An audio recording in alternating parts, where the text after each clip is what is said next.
Muy buenas tardes.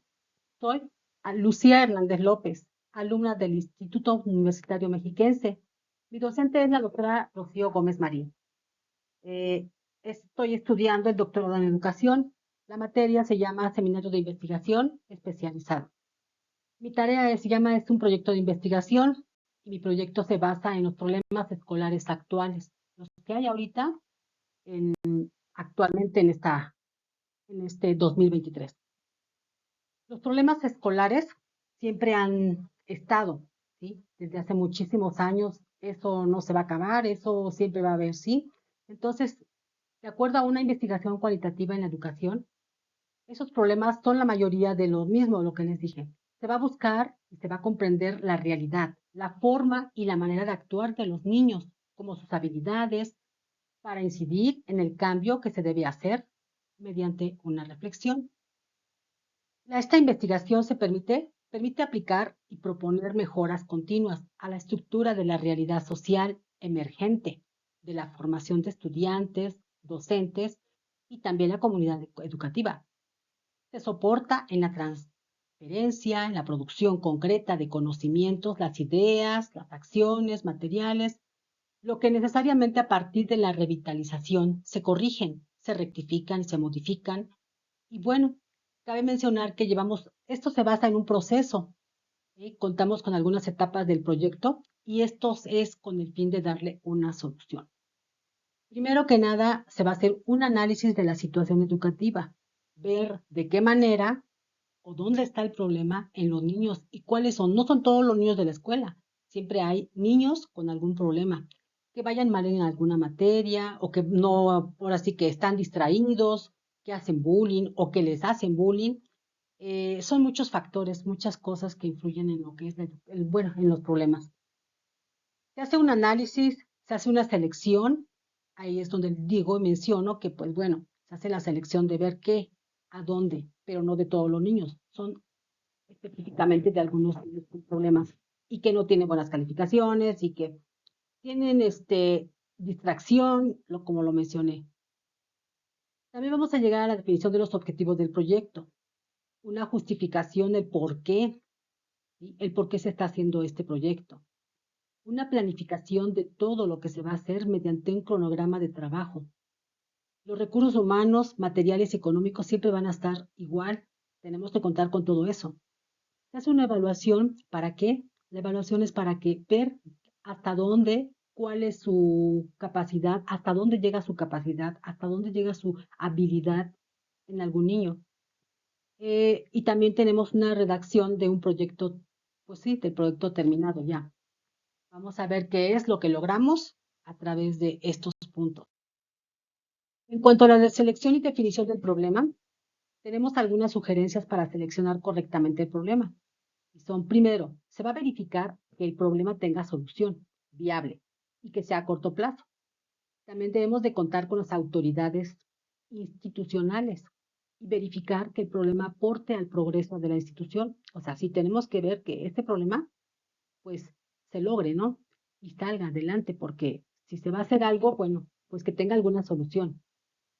Tenemos también que los alumnos, bueno, sirven también, se podrá ver que los alumnos también con rezago, bueno, algunos niños que se retiran precisamente pues por esos problemas que les acabo de mencionar, entonces se van de las escuelas mediante esos. Aquí tenemos algunos puntos donde dice malas calificaciones, falta de motivación, concentración, problemas de ansiedad, depresión, dificultades para socializar, no se llevan bien con los compañeros, una, el bullying escolar, que es también importante porque a veces no se da uno cuenta ni como maestro de qué está pasando con sus alumnos, las conductas negativas o desafiantes de los niños, niñas, porque se ponen agresivos con sus mismos compañeros, hasta con el mismo maestro, ¿sí?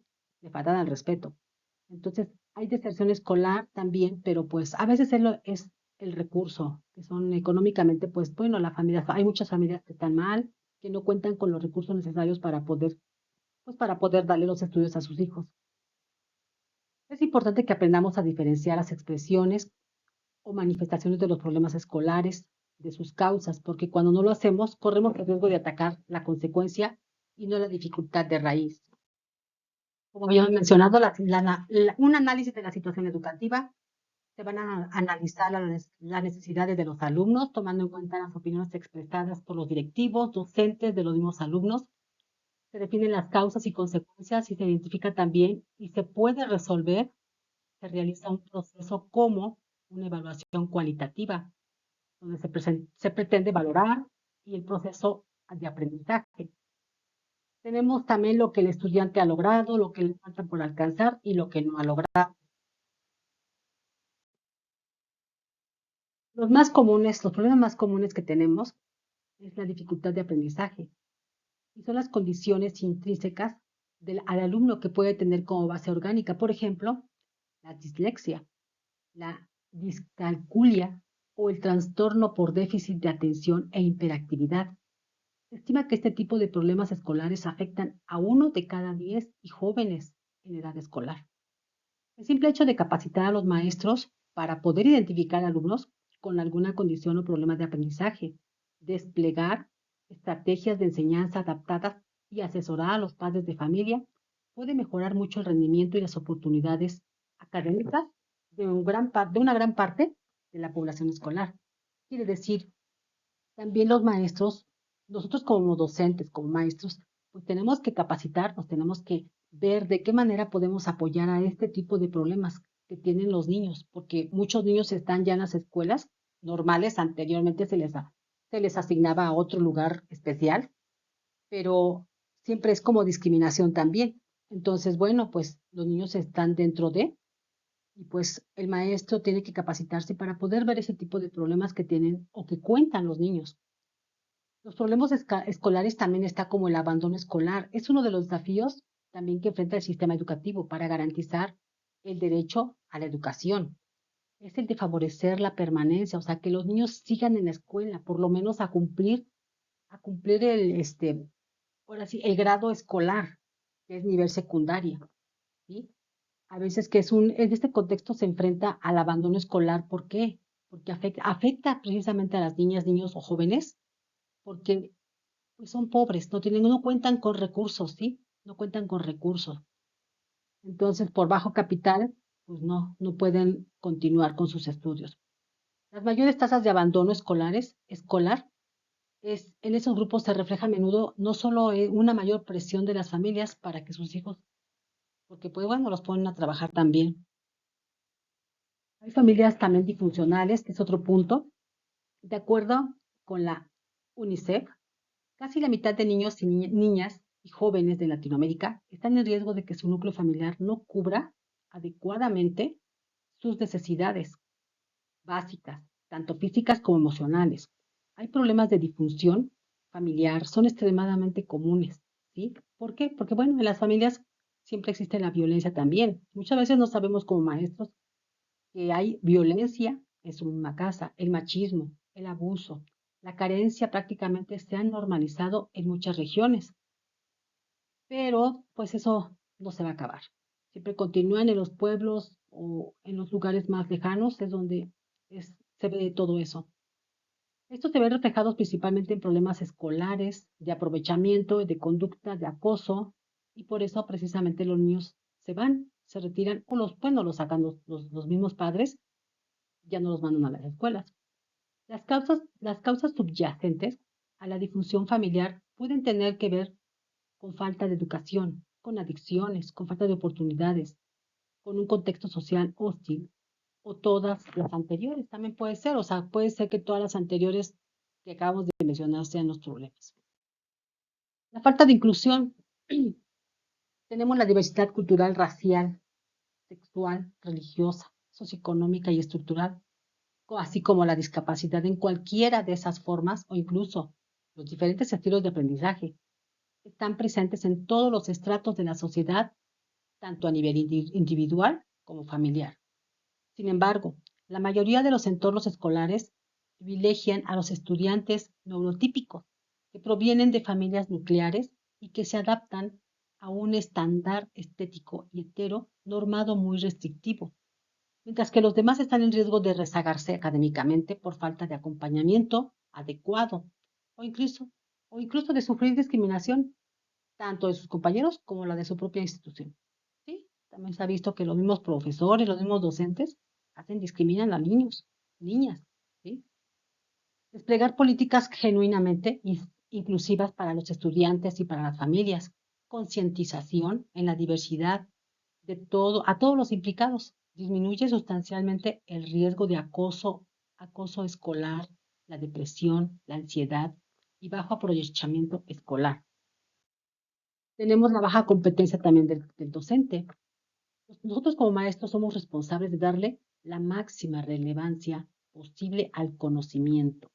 ¿Qué quiere decir? Que siempre estemos día a día capacitándonos para poder dar lo mejor de nosotros a los niños o niñas, para poder motivarlos, para que puedan aprender a desarrollar sus habilidades, ¿sí? Que luego, bueno, ellos tendrán que utilizar en su vida real. Para lograr esto, es necesario no solamente dominar el contenido del plan de estudios, sino metodologías pedagógicas de alto nivel relacionadas con la empatía, la comunicación, el control de grupo y el aprendizaje significativo, entre muchas otras.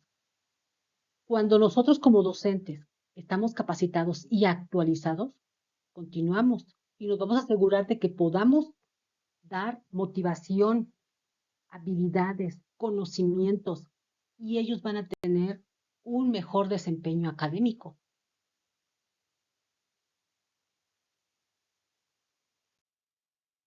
Nosotros en los planes de estudios, que muchas veces, bueno, hay muchos actualmente, ya no se ve mucho, pero sí todavía en algunas escuelas que están en municipios, en pueblos, pues no se actualizan, ¿sí? No se actualizan, no están al corriente, no están actualizados, entonces, pues utilizan estrategias donde pues afectan ahora a los niños, a las niñas.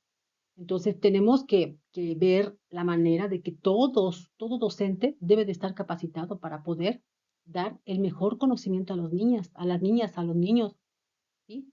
Entonces, dice, en América Latina se siguen utilizando planes académicos del siglo pasado, sí, sí, y es cierto. Entonces, eso se tiene que cambiar también. Tenemos que actualizarnos, ¿por qué?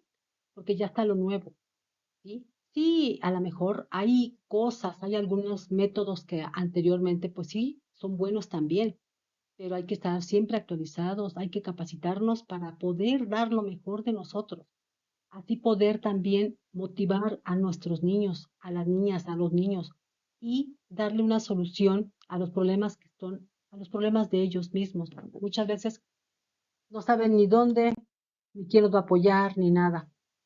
Tenemos el rezago tecnológico.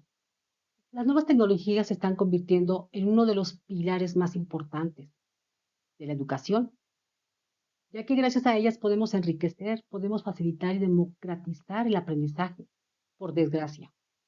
Aún es común ver que las metodologías son extremadamente analógicas en muchas escuelas, especialmente en instituciones públicas, que se encuentran en zonas de bajos recursos, como lo había mencionado, ¿sí? Las escuelas no siempre tienen el presupuesto para invertir en tecnología. Y por otro, muchas familias no pueden costear dispositivos digitales. Es verdad. O sea, es lo que lo mencionaba. En los pueblos muy lejanos, muy lejos, que están, este, trabajan y hacen, bueno, enseñan al niño o a la niña ya en una forma de enseñar que no le va y no aprende, una forma de tratar que no es común, que no es normal tampoco ya. El rezago tecnológico causa una enorme brecha de aprovechamiento y pone en riesgo a la y los estudiantes de perder muchas oportunidades, lo cual fomenta la desmotivación y la deserción escolar. Es por eso que muchos niños dicen, ¿para qué vas? Para que te diga la maestra, para que no te enseñe cómo debe de ser, pues no es muy normal eso. Entonces, por eso precisamente los niños pues se retiran, los sacan los padres sacan a los niños de la escuela. El rezago tecnológico puede comenzar a combatirse desde las escuelas mediante el aprovechamiento del mínimo común denominador tecnológico de la familia, que suele ser un dispositivo móvil con conexión a Internet intermitente. Es una de las más caras, más dolorosas del fracaso escolar, lo que es el rezago educativo y la exclusión. Se concentra y echa fuertes raíces sobre los grupos en situación de pobreza o vulnerabilidad, lo que a su vez contribuye a mantenerlos a esa condición. Prácticamente todos los indicadores hablan de la persistencia de graves rezagos. Entre la población de 15 años o más alrededor, el 29.5 millones de mexicanos de 15 años o más, 33.5 no habían concluido al menos la educación secundaria, es decir, se encontraban en condición de rezago educativo. Se estima que 49 desde temprana edad, sino también la ausencia de acciones en las escuelas para apoyarlos ante resultados académicos desfavorables. Es una gran tristeza todo eso, pero por eso precisamente vamos a ver y a tratar qué es lo que se puede hacer.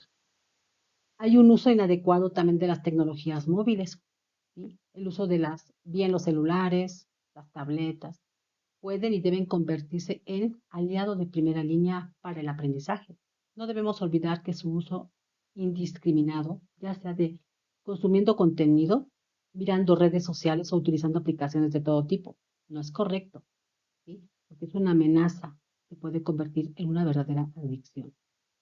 Las nuevas generaciones están más distraídas que nunca por la inmediatez de estímulos y es cada vez más difícil mantener su atención en clase el tiempo suficiente como para que los conocimientos puedan permear y afianzarse.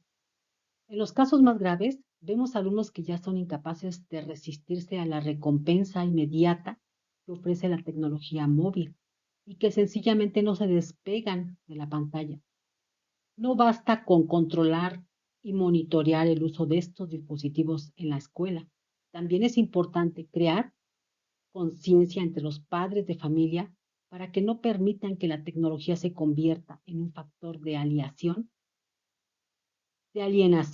sino que sus hijos sepan cómo aprovecharla para su educación y desarrollo.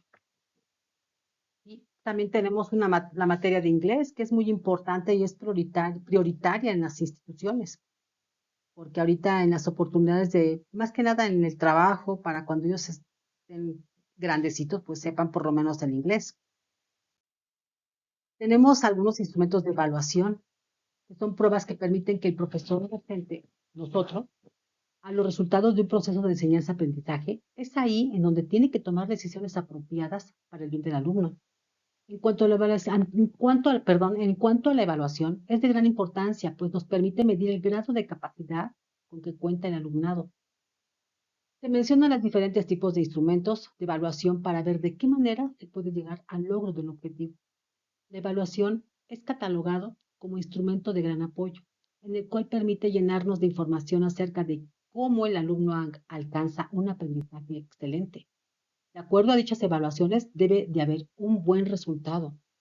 El instrumento de evaluación son procedimientos mediante los cuales se recogen evidencias sobre el desempeño del estudiante para formarse un juicio a partir de un estándar definido por el profesor con el fin de determinar si es competente para desempeñar una tarea. La importancia de utilizar los instrumentos de evaluación se debe a que el estudiante debe valorar, de ver en un sistema, una técnica para poder aprender de manera más sencilla, en el cual puede llevarlo a lograr un aprendizaje correcto, completo y que realmente logren su objetivo. ¿Cuál es el principal objetivo del docente? De nosotros como maestros, el objetivo es retroalimentar el proceso de enseñanza-aprendizaje, es mejorar las deficiencias que se presentan durante el proceso de aprendizaje, tanto del docente como del alumno, de acuerdo a todos estos problemas escolares que existen en la realidad en una escuela.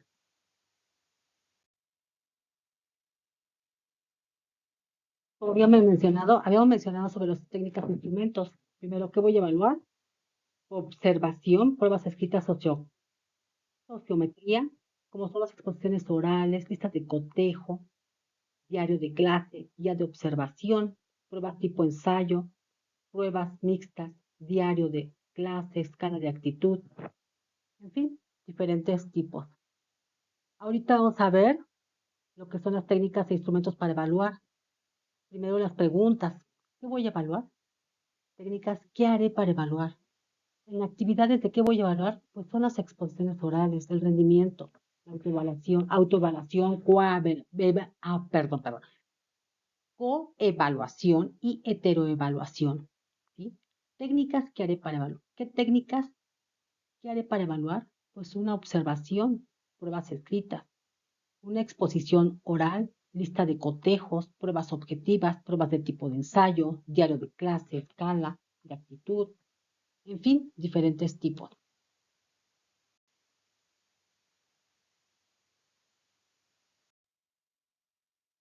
Tenemos aquí las técnicas para evaluar.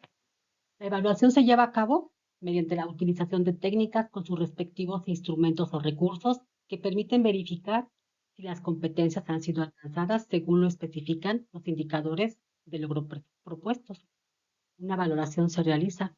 Los procedimientos mediante los cuales se recogen evidencias sobre el desempeño del estudiante para formarse un juicio a partir de un estándar definido por el profesor, con el fin de determinar si es competente para desempeñar cierta tarea.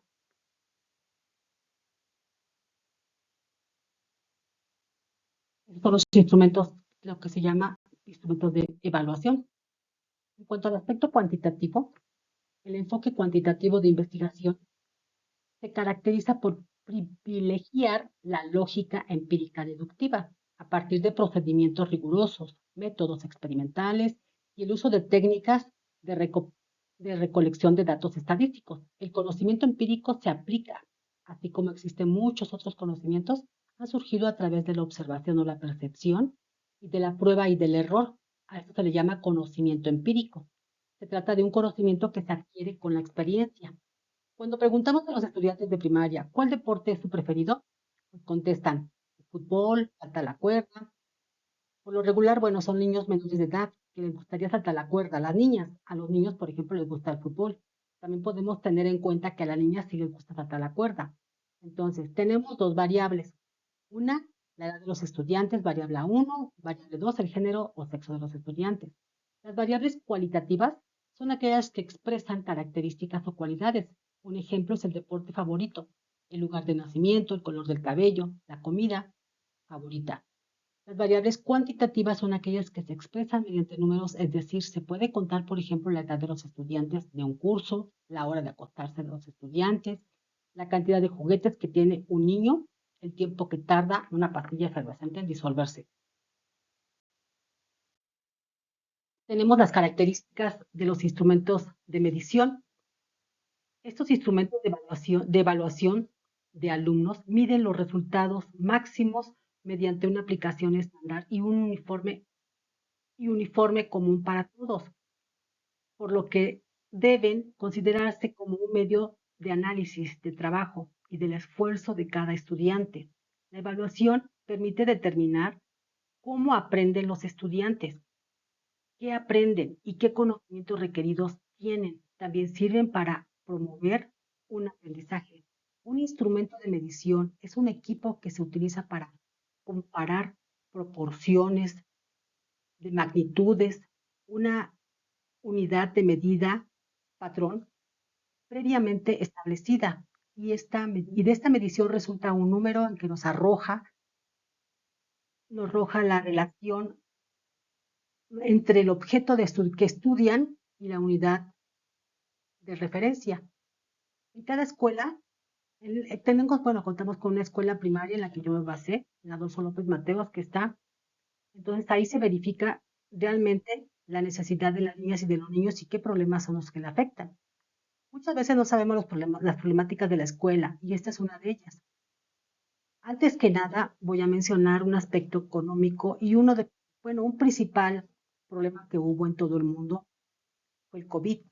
¿Sí? El COVID fue y afectó mucho a muchos niños, bueno, a todos nos afectó, pero sobre todo a los niños que es en educación, que no pudieron contar con la tecnología, que tenías que conectarte para entrar a clase, no tenían celulares, como ya también lo habíamos mencionado anteriormente. Hubo mucho rezago, una tristeza grande porque pues muchos niños pues, se tuvieron que, ya no continuaron sus estudios porque pues no tenían y no contaban con la tecnología que es internet, computadoras, celulares. Entonces ese fue un gran problema. Cabe mencionar que hay infinidad de problemas escolares.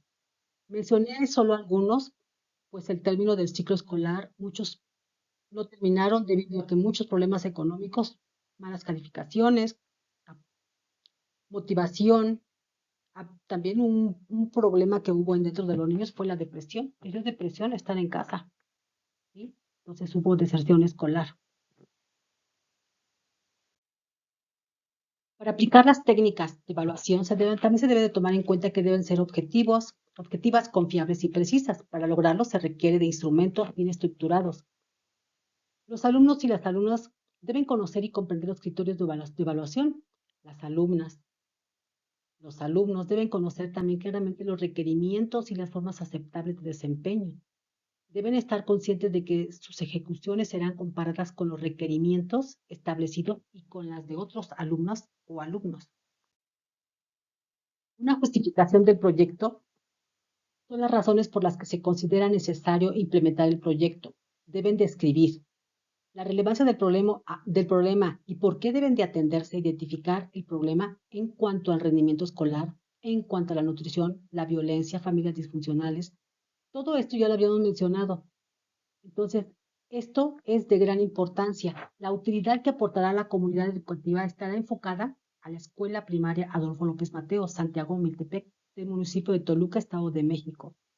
La factibilidad para su implementación, así como limitaciones a este tema de los problemas actuales, es de gran importancia, pues se tiene que llegar a un fin, a un objetivo, a una solución para que exista una educación de calidad, ver todos los problemas que se dan dentro de una escuela para poder contar siempre con una educación excelente, ya que la educación es un factor de cambio determinante para el desarrollo de cualquier país, de cualquier municipio, de todo el mundo. Por eso es de suma importancia que exista un compromiso generalizado hacia su mejora. La planificación de las acciones está un cronograma. Diseñar la solución a un problema educativo lleva implícita la planeación de las acciones correctivas. Se estructura una propuesta de trabajo o una secuencia de actividades que permitan separar las fases y tareas, delimitando los plazos y quiénes las realizarán. Es un cronograma de trabajo según el ejemplo siguiente. Es los propósitos y aprendizajes primero. ¿Qué queremos conseguir? ¿Qué vamos a enseñar? ¿Qué orden vamos a seguir? ¿Cómo sabremos si estamos consiguiendo lo que pretendíamos?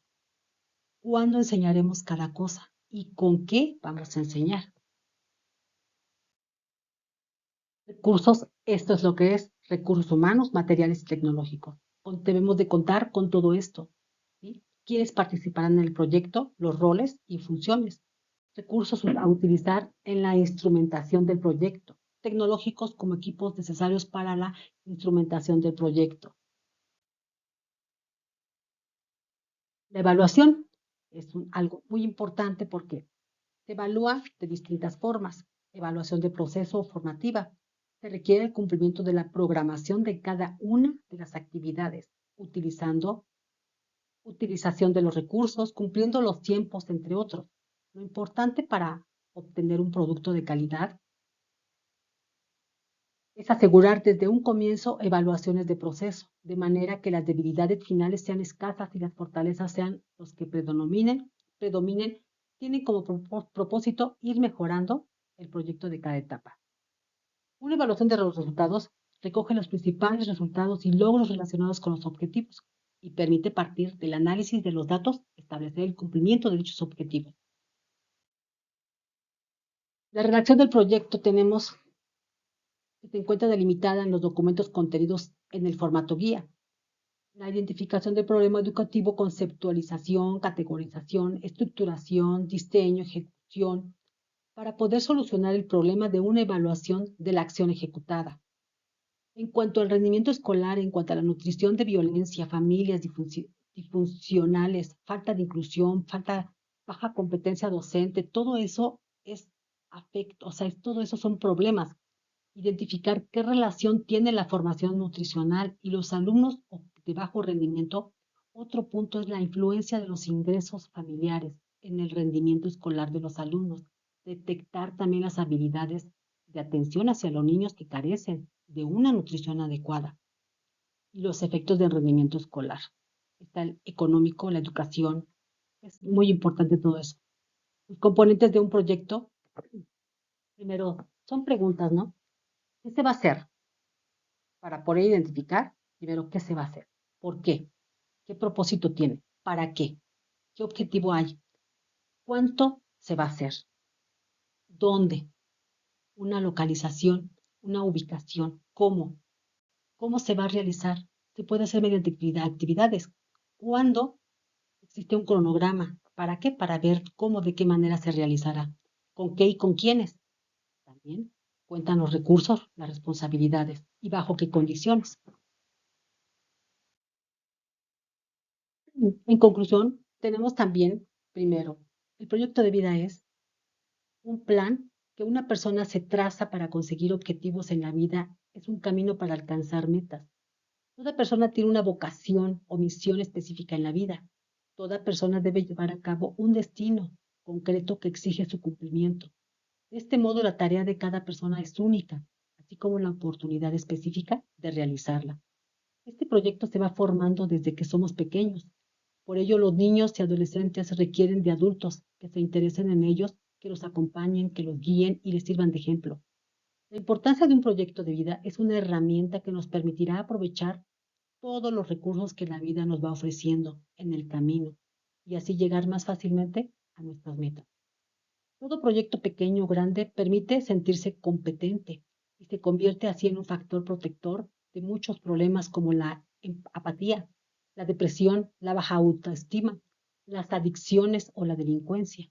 La incertidumbre del futuro se transforma en una serie de metas y riesgos que podemos contemplar en nuestro proyecto de vida y que nos invita a estar preparados. Es necesario hacer una pausa para poder reflexionar sobre nuestras decisiones en el futuro. Será un ejercicio de previsión y autovaloración que vale la pena llevar a cabo. El futuro nos aguarda. Este tema de los problemas actuales es de gran importancia, pues se tiene que llegar a un fin, a un objetivo, a una solución, para que exista una educación de calidad, ver todos los problemas que se dan dentro de una escuela, para poder contar siempre con una educación excelente, ya que la educación es un factor de cambio determinante para el desarrollo de cualquier país, de cualquier escuela, de cualquier ubicada donde esté. Esto es de suma importancia de que exista un compromiso generalizado hacia su mejora. Todos tenemos que poner nuestro granito de arena, desde los gobiernos con mejores políticas públicas, los docentes con una formación continua y los ciudadanos con un seguimiento cercano a temas relacionados con el tema educativo.